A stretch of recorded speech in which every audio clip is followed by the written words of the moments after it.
So మనం చూసుకున్నట్టయితే ఉద్యమకారుడు, యువనాయకుడు, యువత ఐకాన్ అయినటువంటి అంబర్పేట ముద్దుబిడ్డ బీఆర్ఎస్ పార్టీ నాయకులు మరి దూసరి శ్రీనివాస్ గౌడ్ బర్త్డే పురస్కరించి పొద్దునుంచి కూడా మరి ఈరోజు భారీ ఎత్తున జనాలు అంబర్పేట నియోజకవర్గం కాకుండా హైదరాబాద్ మున్సిపాలిటీలో ఉన్నటువంటి అందరూ అభిమానులందరూ కూడా ఈరోజు బర్త్డే విశేషంగా తెలియజేశారు. ప్రస్తుతం వారు మనతో ఉన్నారు, వారిని అడిగి తెలుసుకుందాం.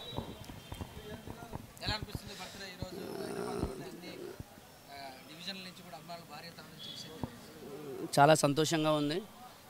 ముందుగా మా అంబర్పేట నియోజకవర్గ ప్రజలకు, కార్యకర్తలకు మరియు ఇతర పార్టీలు, నాకు పార్టీల కంటే ఎక్కువ అందరితోనే ఐక్యత ఉంటా. పార్టీలు ఎలానో అదేవిధంగా అందరి అనుబంధాలు కూడా నాకు తోటి అట్లనే ఉంటాయి.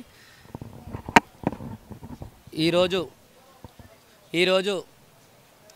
నా పుట్టినరోజు సందర్భంగా నా కార్యకర్తలు, నా అభిమానులు మరియు అందరి ఆధ్వర్యంలో ఏర్పాటు చేసినటువంటి బర్త్డే చాలా సంతోషాన్ని ఇచ్చింది. ఇంకోటి ఏంటంటే ఈరోజు నన్ను ఇంకా ముందుకు నడిపే విధంగా ఒక బూస్టింగ్ కానీ ధైర్యాన్ని కానీ ఇంకా వాళ్ళు నాకు ఇవ్వడం చాలా సంతోషంగా ఉంది. ఎందుకంటే ప్రజాబలం ఉంటే ఏదైనా సాధించవచ్చు. ఫస్ట్ ప్రజాబలం రావాలంటే ఏం చేయాలి? ప్రజలకు మనం ఎప్పుడూ అందుబాటులో ఉండాలి. ప్రజా సంక్షేమ పథకాలు ప్రజలకు ఎలా తీసుకురావాలనేది దాని మీద ఉండాలి.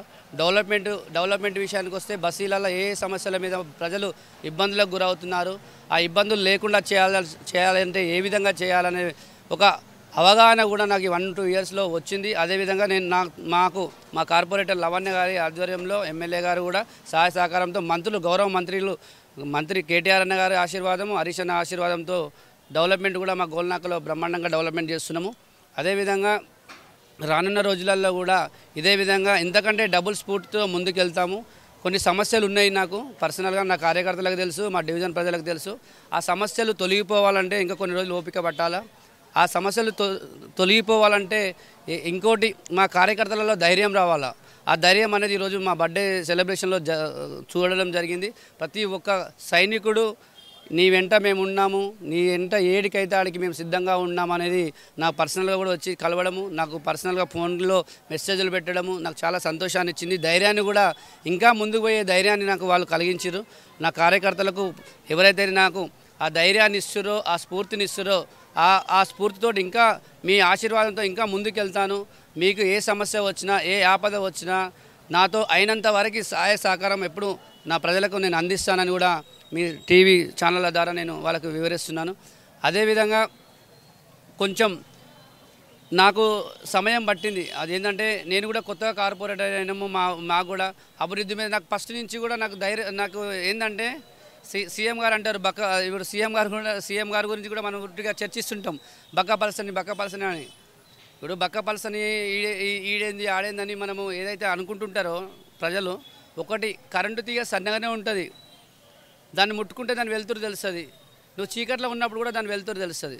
దాన్ని ముట్టుకుంటే దాన్ని కరెంటు ముట్టుకుంటారా? ఎవరైనా ముట్టుకునే సాహసం చేస్తారా? ఎవరైనా చేయలేరు. ఎందుకంటే మాడి మసి అయిపోతారు. అలాంటి సందర్భాలు ఉంటాయి. ఎప్పుడైనా ఎవరినైనా కొంతమందికే చెప్తున్నా. ఈ ఉదాహరణ నా బర్త్డే సందర్భంగా వాళ్ళకి తెలియాలి కాబట్టి చెప్తున్నా. చిల్లర మల్లల ఆలోచనలు పెట్టుకోకుండా, చిల్లర మల్లల శాస్త్రాలు పెట్టుకోకుండా అభివృద్ధి మీద పోరాడండి, అభివృద్ధి మీద ఎంకరేజ్ చేయండి, అభివృద్ధితోటి పోటీ పడండి. ఇప్పుడు నేను ఏదైనా సాయం చేస్తే దానికి డబుల్ సాయం చేయండి. నేను ఏదైనా ఎవరికైనా హెల్ప్ చేస్తే మీరు అంతకంటే ఎక్కువ ప్రజలకు హెల్ప్ చేసే తత్వం ఉండాలి తప్ప అణచివేసే ధోరణిని ఏదైతే కొంతమంది చేస్తున్నారో, మీరు ఎవరైతే అణచివేసే ధోరణికి అలవాటు పడుతున్నారో, శ్రీనివాస్ గౌడ్ అలాంటి వాడు కాదు. నేను రాజకీయాలకు వచ్చినప్పుడే మీరు అందరికీ తెలిసిన వాళ్ళు మన అంబర్పేట విషయాలలో నేను రాజకీయాలకు వచ్చినప్పుడు ఎన్నో ఒడిదుడుకులు ఎదుర్కొన్నా. మీ ఛానల్స్ కూడా వచ్చినాయి, నాకు సహాయ సహకారం అందించారు, నాకు ఎప్పుడు సపోర్ట్గా నిలబడుతున్నారు. మీ ఛానల్స్ అందరూ, జర్నలిస్టులు అందరూ కూడా నాకు సపోర్ట్గా ఉంటున్నారు. ఈరోజు ఈ లీడర్గా కావడానికి కారణం కూడా మేజర్గా నేను జర్నలిస్టుల కారణమే అని కూడా చెప్తాను. ఎందుకంటే వాళ్ళు నాకు ధైర్య సహకారాలు ఇస్తుంటారు, వాళ్ళ ప్రకారమే నేను వెళ్తుంటాను. ప్రజలకు ఏది కావాలో నేను వాళ్ళ జర్నలిస్టుతో అడిగి మరీ తెలుసుకొని నేను అభివృద్ధి చేస్తుంటాను. అలాంటప్పుడు నాకేం భయం చెప్పండి? నేను ఎప్పుడైనా అభివృద్ధి కోసం అభివృద్ధితోటి పోటీ పడతా తప్ప వేరే విషయాలలో నేను రాను. కానీ ఎవరైతే కొంతమంది నా కార్యకర్తలను కూడా నాకు ఈరోజు నా బర్త్డే సందర్భంగా వాళ్ళకు కూడా చెప్తున్నా, ఒక హెచ్చరిక అనుకోండి, ఇంకా వేరే ఏదన్నా అనుకోండి, నా ఎంబడి తిరగొద్దు అని ఏదైతే మీరు సందేశాన్ని ఇస్తురో కొంతమంది లీడర్లు, నా కార్యకర్తలు కూడా మీ ఎంబడి తిరగకపోతే మీ పరిస్థితి ఏముండే అనేది ఒకసారి ఆలోచించుకోవాల్సిన విషయం. ఎప్పుడైనా కార్యకర్తలు ఎవరైనా ఎవరి ఇష్టానుసారంగా వాళ్ళు నచ్చిన లీడర్ దగ్గరికి పోతారు. పోయినప్పుడు వాళ్ళని గైడ్లైన్స్ ఇచ్చేంత బాధ్యత ఏ లీడర్కి ఏ నాయకునికి ఉండదు. ఎందుకంటే వాళ్ళ ఇష్టానుసారంగా వాళ్ళు వెళ్తూ ఉంటారు, పోతూ ఉంటారు, వస్తూ ఉంటారు.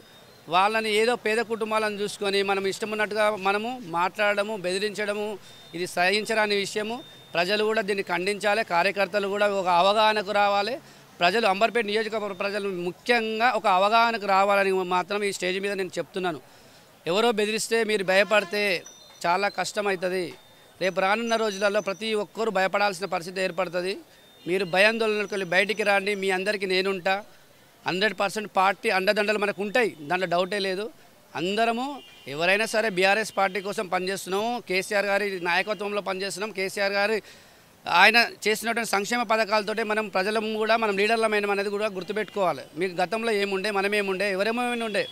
కేసీఆర్ గారు తెలంగాణ రాష్ట్రం సాధించి ఆ సాధించిన రాష్ట్రంలో మనము లీడర్లమైనాం తప్ప ఇంకా వేరే ఏమీ కాదు. ఇంకోటి ఒకసారి ఆలోచన చేసుకోవాలి. బెదిరించే ధోరణి మానండి. అన్ని విత్ ఆధారాలతో అన్నీ నా దగ్గర ఉన్నాయి. టైం వచ్చినప్పుడు అన్నీ నేను టైం వచ్చినప్పుడు అన్నీ బయట పెడతాను కూడా. ఏది ఏమైనా నా బర్త్డే రోజు ఈరోజు చెప్పొద్దు అనుకున్నాను, కానీ నాకు కార్యకర్తలు ప్రజలు నాకు భయాందోళనతో నాకు ఇంటర్నల్గా చెప్తుంటే నాకు బాధేస్తుంది. ఇలాంటి సందర్భం వచ్చినప్పుడు చెప్పాల్సిన బాధ్యత నా పైన ఉంది కాబట్టి నేను చెప్తున్నా. ఏ కార్యకర్త భయపడొద్దు, ఏ కార్యకర్త ధైర్యంగా ఉండాలి, అభివృద్ధి మీద పోరాడండి. మీకు ఏదైనా సమస్య వచ్చినా దాన్ని ఎవరైనా సరే, ఏ లీడర్ అయినా సరే, ఏ అధికారి అయినా సరే అడిగే బాధ్యత మీ పైన ఉంటుంది. అడగండి, తప్పులేదు.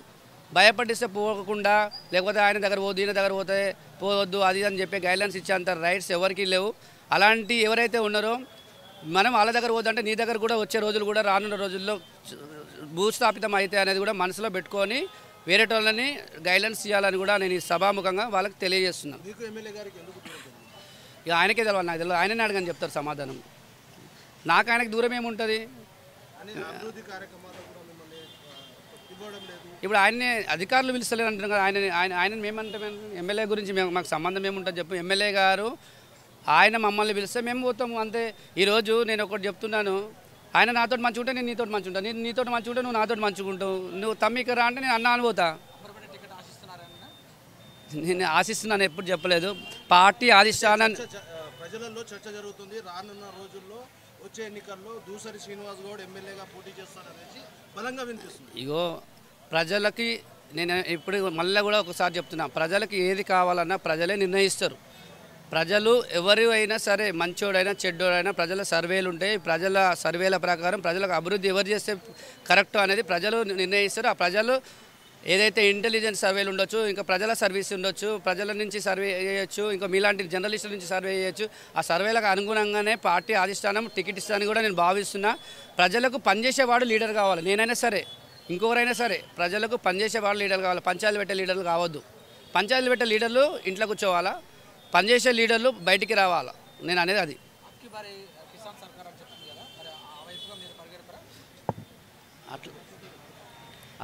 అట్లా ఏం లేదు. పార్టీ నిర్ణయమే నా నిర్ణయం.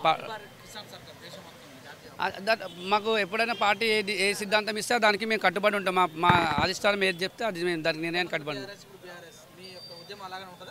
సేమ్ ఉంటుంది. ఇంకా దానికంటే దూకుడుగా వెళ్తాను. ప్రజలకు ఇంకా చాలా సమస్యలు ఉన్నాయి. మా అంబర్పేట నియోజకవర్గంలో చాలా సమస్యలు ఉన్నాయి.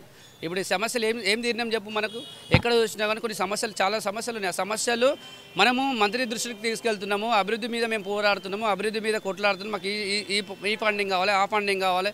ఈ సీసీ రోడ్లు సరిగ్గా లేవు, కొన్ని దగ్గరలో డ్రైనేజ్ సరిగ్గా లేవు, మంచినీటి సరఫరా సరిగ్గా లేదు, రిటర్నింగ్ వాళ్ళ సమస్యలు అలానే ఉన్నాయి.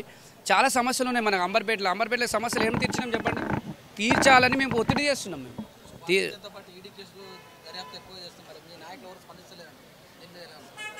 అట్లా ఇప్పుడు ఈడీ చేస్తే ఏముందండి. ఈడీలు ఏ రాజకీయ అధికారంలో ఉంది కాబట్టి వాళ్ళు ఏవేవో ఏనికి ప్రయత్నం చేస్తారు. దొంగతనాలు చేసినట్టు భయపడాలి. దొంగతనం చేయాలని మాకేం భయం అండి. వాళ్ళు ఏమైనా రైలు చేసుకున్నంత మాత్రం మంచోడు దొంగోడు ఎవడో తెలియదా? ప్రజలకు తెలిసి సరిపోతుంది కదా. అందరికీ ధన్యవాదాలు. నా కార్యకర్తలకు, ప్రజలందరికీ పేరున అంబర్పేట నియోజకవర్గ ప్రజలందరికీ, అక్క చెల్లెళ్లకు, అన్నదమ్ములకు, నా కార్పొరేటర్లకి మరియు మాజీ కార్పొరేటర్లకు, సీనియర్ నాయకులకు పేరున నా ఫ్రెండ్స్, నా యువత అందరికీ పేరున వారి అందరికీ మనస్ఫూర్తిగా పాదాభినందనలు, ధన్యవాదములు.